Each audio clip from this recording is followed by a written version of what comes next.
Eu tive uma infância, de certa forma, rica, um tempo onde se brincava ainda na rua, né? Tempos em que havia quintal e tudo mais, mas também tive uma infância bem difícil, né? Em alguns aspectos bem difícil. Como uma forma de proteção, de sobrevivência, veio a brincadeira, né? A criança tem isso, de transformar aquela realidade às vezes dura em poesia. E aí eu me lembro fortemente do quintal da casa da minha avó. Minha avó, ela emprestava o seu quintal para eu sonhar. Então eu acho que eu me vi fazendo teatro ali nesse sentido, porque é o quê? É criação, é criar história, é criar personagens, é você pegar um chuchu e botar uns palitinhos e de repente você já criar um animal, e daqui a pouco você está criando uma fazendinha, daqui a pouco você está criando o dono da fazenda, daqui a pouco você está criando o trabalhador. Então eu nunca tive assim, eu vou fazer teatro, eu vou me tornar artista. Eu acho que isso foi se fazendo, foi constituindo, né? E eu fui buscando, obviamente, isso. Eu queria conhecer outros lugares, e aí eu fui para Belo Horizonte, com a mala recheada de sonhos, né? E eu falei com minha mãe que eu ia nessa de estudar, não, que eu quero ir, que eu quero estudar, mas na verdade eu queria, de repente, eu queria ir para o mundo. E, paralelo a isso, trabalhando e fazendo vestibular, e passei na Federal Fluminense para o curso de Ciências Sociais, e lá vai eu para o Rio de Janeiro.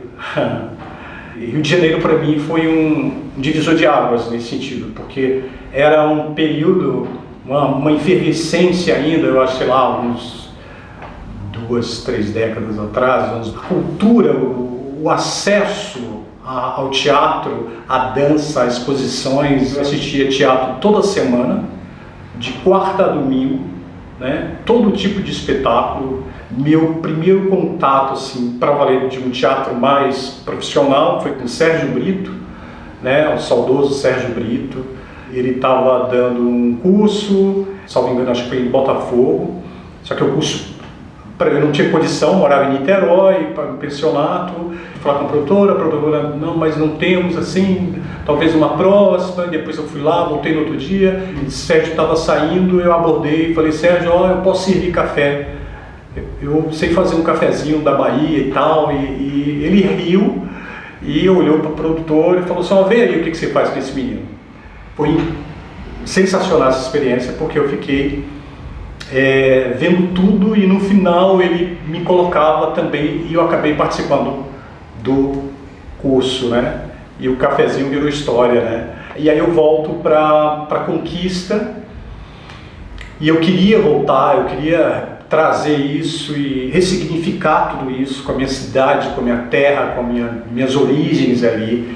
E aí é onde eu montei a companhia Ópera Carta, né? Acho que completamos a maioridade, e alguém está falando aqui, 21 anos. 22 anos.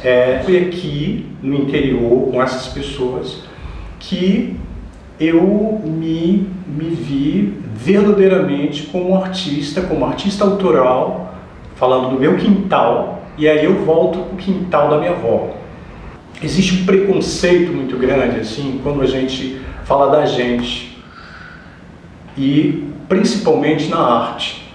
Quando o artista fala dele, da formação dele, o que o constituiu, um artista amadurecido, com os olhares mais, sabe, aguçado, ele traz toda uma experiência ali naquele indivíduo, muitas vezes com dores no corpo, com a visão menor, mas o pensamento está ali, a ideia está tudo ali reunido.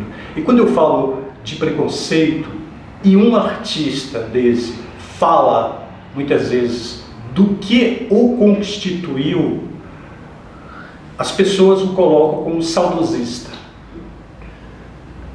E aí, quando se fala de saudosismo, é um lugar descartado, é um saudosista. Não cabe mais esse mundo. Isso me incomoda muito. A gente tem muita gente boa. Muitas vezes esses artistas, eles não são aproveitados assim. A experiência dele não é aproveitada. Uma atriz como Sônia Leite,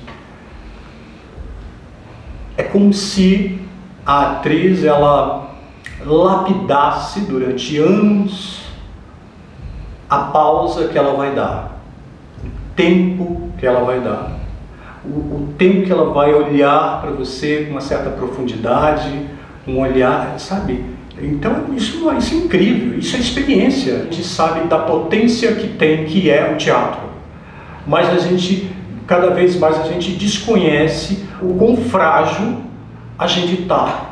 Fernanda Montenegro falava assim, daqui a um tempo, fala até hoje, né? Daqui a um tempo a gente vai ter que percorrer as catacumbas para achar um teatro, né? A gente precisa sim se fortalecer, porque senão você desiste.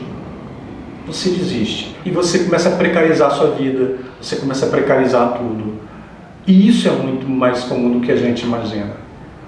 E aí quando eu falo, não estou dizendo desse lugar de se tornar o ator, a atriz profissional. Estou falando de constituir o quão a arte faz bem para o indivíduo. Sobretudo numa sociedade adoecida. É saúde mental, né? É uma questão de saúde pública. O Cena de Dentro, eu acho que você retoma a sua essência do que você tem de mais genuíno.